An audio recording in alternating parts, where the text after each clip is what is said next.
Ada dua kasus ya, pertama yang di KPK terkait dengan Harun Masiku, yang kedua yang terkait dengan Polda berkaitan dengan penyebaran kabar bohong ya atau hoax. Nah di sini saya kan kemarin disampaikan bahwa Mas Hasto ini kira-kira mengatakan bahwa ya menyatakan pendapat tidak boleh dikriminalisasi. Saya setuju dengan pendapat itu. Menyatakan pendapat tidak bisa dikriminalisasi. Tetapi saya melihat poinnya justru bukan pada aspek menyampaikan pendapatnya, tetapi pada menyebarkan berita bohong atau hoax yang bisa menimbulkan kerusuhan di masyarakat. Jadi tadi Bang Patra mengutip pasal 160 ya KUHP, tapi sebetulnya juga ada pasal yang terkait dengan Undang-Undang ITE.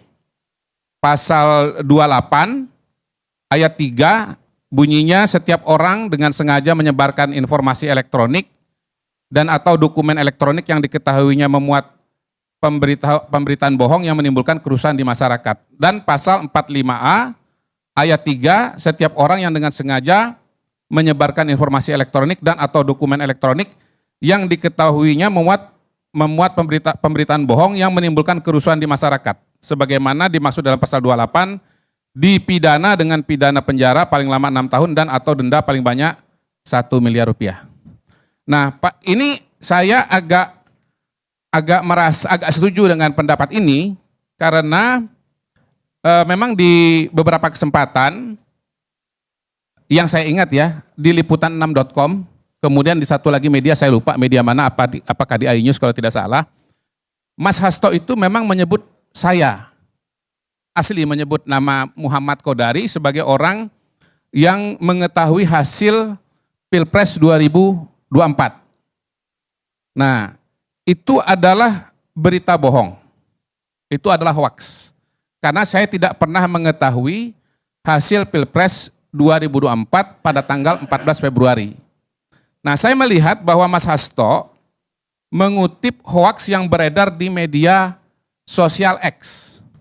Jadi sekitar bulan Februari akhir, saya tidak ingat tanggalnya berapa begitu, nama saya sempat trending di X karena ada postingan dari akun Yurisa Samosir ya, yang menampilkan ceramah saya di DPD Partai Golkar Jakarta pada tanggal 5 Januari 2023 yang sedang membahas hasil survei Pilpres di Jakarta. Di mana saya mengutip data dari lembaga survei Polling Institute yang surveinya dilaksanakan pada tanggal 15 sampai 19 Desember 2023, Bang Karni. Nah, saya mengutip data 15-19 Desember, khusus di wilayah DKI Jakarta, temuan Polling Institute itu, Anies Muhaimin 27%, Ganjar Mahfud 16,sekian persen. Nah, oleh akun Yurisa ini Bang Ade, disebutlah saya atau dikonstruksi bahwa saya itu sudah mengetahui dan merencanakan kecurangan atau merencanakan hasil Pilpres tanggal 14 Februari itu. Gitu. Kebetulan hasil Pilpres 2024, 14 Februari 2024 sebagaimana diumumkan oleh KPU, Ganjar Mahfudnya 16, sekian persen pada waktu itu ya. Itu. Jadi dalam akun Yurisa Samosir itu memang disebutkan bahwa kok sudah tahu ya, rapat internal bocor 5 Januari sudah tahu hasil Pilpres 2024, 14 Februari 2024. Nah, ini sudah saya jawab di media massa karena ditanya oleh teman-teman wartawan. Seingat saya, catatan saya sudah saya jelaskan bahwa itu adalah hoax pada tanggal 24 Februari 2024. Dan Mas Hasto ketika diwawancara oleh liputan6.com tanggal 16 Maret 2024, kira-kira hampir 1 bulan kemudian, itu masih mengutip atau masih menganggap bahwa saya tahu hasil Pilpres 2024 itu Bang. Gitu. Padahal jelas-jelas itu adalah hoax yang beredar di Twitter dan sudah saya jelaskan dan saya sudah bantah secara lengkap melalui media massa. Nah, apa yang disampaikan oleh Mas Hasto ini kemudian terjadi lagi di wawancara berikutnya yang seingat saya dilakukan di iNews ya. Mohon maaf kalau salah karena ini udah sekian bulan yang lalu saya juga udah nggak apa lagi detail-detailnya. Enggak, bukan saya yang lapor ya. Kemudian yang saya lihat itu meremehkan Bung Kodari kalau sampai dia yang laporkan langsung. Kemudian yang dugaan saya juga disebut sebagai hoax itu adalah ketika Mas Hasto mungkin dalam wawancara yang sama, Bang Boyamin ya, wawancara yang sama, itu juga mengatakan bahwa di luar negeri Ganjar Mahfud unggul. Padahal kenyataannya yang unggul adalah Prabowo Gibran. Ya, baik secara angka, yang angkanya kalau tidak salah 63,7 ya, maupun secara jumlah PPLN. Jadi Prabowo Gibran itu unggul 66 PPLN dari total 127 PPLN yang ada di seluruh dunia.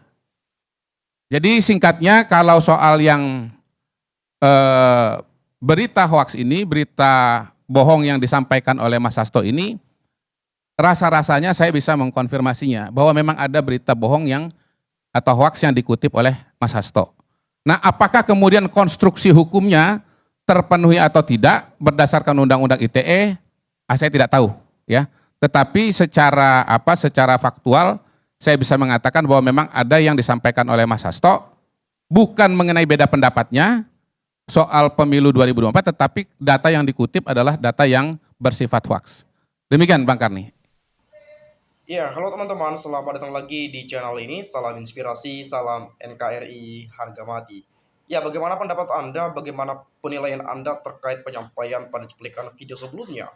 Ya, ini mengenai kasus ya antara Sekjen PD Perjuangan dengan Harun Masiku di 5 tahun silam.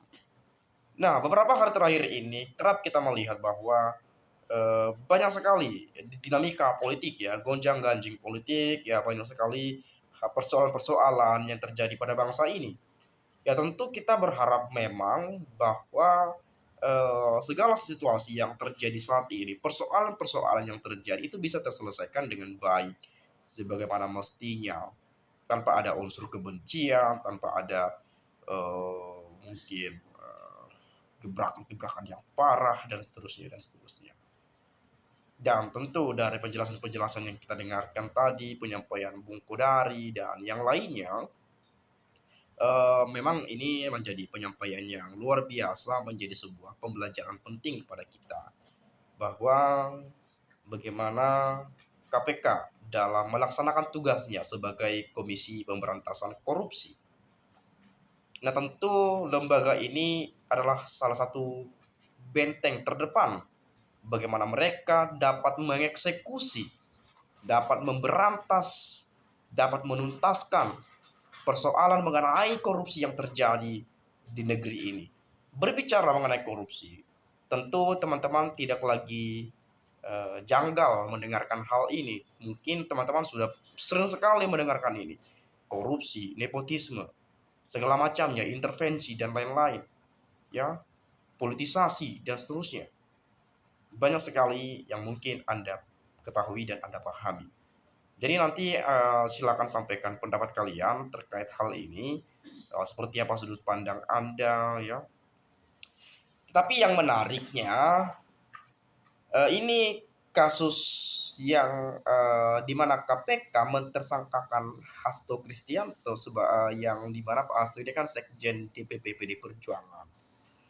Ini dikait-kaitkannya dengan Pak Jokowi.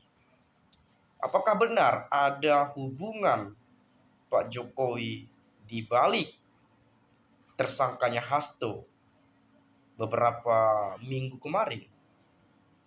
Jelas kita tahu hubungan Jokowi dan PDIP sudah putus dan bahkan tidak ada lagi pintu bagi Jokowi untuk masuk ke partai tersebut.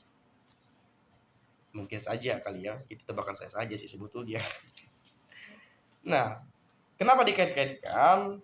Apalagi setelah dipecatnya Jokowi dari PDIP, muncullah mulai meluaplah besar kasus ini. Ya, mulai dari petinggi-petinggi partai PDIP itu dipanggil jadi saksi. Kemarin awalnya dari PDIP Pak Hasto, baru kemudian berikutnya Yasona Lauli.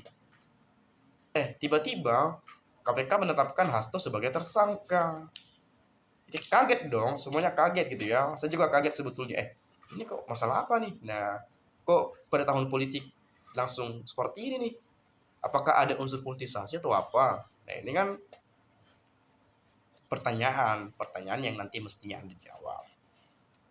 Ya, tapi kalau kita melihat terkait kasus ini gitu ya, bukankah masih banyak kasus-kasus yang lebih besar dibandingkan kasus ini? Karena saya hobi baca beberapa komentar-komentar, pendapat-pendapat, pandangan-pandangan dari teman-teman saya, dari eh, pemirsa yang kerap mampir dan memberikan pandangan dan komentar mereka di channel ini, saya melihat bahwa KPK ini ada nih seseorang yang mengintervensi untuk membidik Hasto, untuk menggolkan Hasto. Ada pernyataan seperti itu yang saya baca. Lalu kemudian, bukankah banyak kasus besar yang memang merugikan negara, membawa kabur uang negara, mengkorupsikan uang negara, yang mungkin ratusan miliar, triliunan, ratusan triliunan, dan yang lainnya. Kenapa kasus yang sudah lama ini, yang tidak terlalu besar, ya meskipun seharusnya sekecil apapun masalahnya harus diselesaikan, tapi dari segi pertimbangan ya banyak tuh yang lebih besar, bahkan buronannya yang lebih lama daripada Harun Masiku. Kenapa nggak diungkit? Nah itu kan persoalannya. Nah lalu kemudian banyak yang menyebutkan KPK ini bekerja sesuai pesanan, bekerja tebang pilih-pilih gitu ya. Jadi semacam ada bekerja sesuai pesanan dari orang yang memiliki surplus kekuasaan yang lebih tinggi dibandingkan KPK itu sendiri. Nah siapa itu? Nah teman-teman nanti boleh jawab. Karena saya bertanya saja gitu ya, karena banyak komentar-komentar yang saya baca seperti itu. Dan banyak juga yang mengkait-kaitkan KPK ini kepada Jokowi dan kroni-kroninya. Bagaimana mungkin kita menyaksikan, mungkin kita melihat dan pernah mendengar bahwa kasus Blok Medan, ya, kasus Blok Medan yang nama menantu Jokowi, Bobi Nasution sebagai wali kota Medan pada saat itu dan sekarang menjadi calon gubernur terpilih di Sumatera Utara, itu terlibat dengan kasus Blok Medan itu. Kenapa tidak diungkit? Kenapa tidak dibesarkan? Apa karena menantu Jokowi? Ya itu tuh pertanyaan orang ya. Oke, kemudian dugaan gratifikasi pesawat yang ditumpangi oleh Kaisang ke Amerika Serikat kalau nggak salah. Dengan klarifikasi Kaisang datang ke gedung KPK yang menyatakan dirinya hanya nebeng pesawat teman. Padahal temannya nggak ada di pesawat itu. Hanya orang-orangnya aja tuh. Staf khususnya mungkin ya. Istrinya. Mungkin pilotnya lah mungkin ya. Kurang lebih seperti itu. Dan baru-baru ini juga ada kabar nih. Pak Jokowi masuk dalam 5 daftar tokoh terkorup di dunia. Sudah jelas di depan mata. Masih ada di Indonesia. Gak usah dicari-cari. Cari aja ke Solo ketemu tuh. Tapi nggak ada tuh diungkit-ungkit. Tapi nggak tahu ya. Siapa tahu ada permainan senyap. Diam-diam tetapi memperhatikan. Nggak tahu juga. Harapannya sih gitu. Tapi masyarakat menginginkan secepatnya itu diperiksa dan ditindaklanjuti. Karena pasti banyak laporan-laporan ke KPK sana. Tetapi yang saya lihat, yang saya baca beberapa komentar-komentar, seolah-olah KPK ini matanya tertutup kalau menyangkut keluarga dan kroninya Pak Jokowi. Jadi untuk kesempatan kita kali ini, kita berharapnya kepada pemerintahan yang baru, kepada Presiden Prabowo Subianto dengan janji beliau, dengan apa yang pernah beliau katakan akan menuntaskan, akan membereskan korupsi di bumi Indonesia. Bahkan sampai ke Antartika pun beliau akan kejar sampai ketemu. Akan dikejar, akan dihajar sampai dapat. Itu yang kita tunggu tuh, penyampaian dari Pak Prabowo itu. Dan kita percaya Pak Prabowo pasti memiliki langkah politik yang mungkin saat-saat ini kita melihat ya masih biasa-biasa saja. Banyak yang menyebutkan Pak Prabowo ini masih berada dalam bayang-bayangnya Pak Jokowi. Tetapi saya yakin dan percaya dengan strategi politik Pak Prabowo ini nanti bisa mengungkap segala persoalan-persoalan yang terjadi saat-saat ini. Bagaimana pendapat Anda? Silakan sampaikan di komentar ini. Saya minta maaf kalau ada ucapan yang salah dan kata-kata yang tidak menyenangkan. Itu pandangan dari kacamata awam. Itu saja. Sekali lagi terima kasih. Salam inspirasi. Salam NKRI. Harga mati.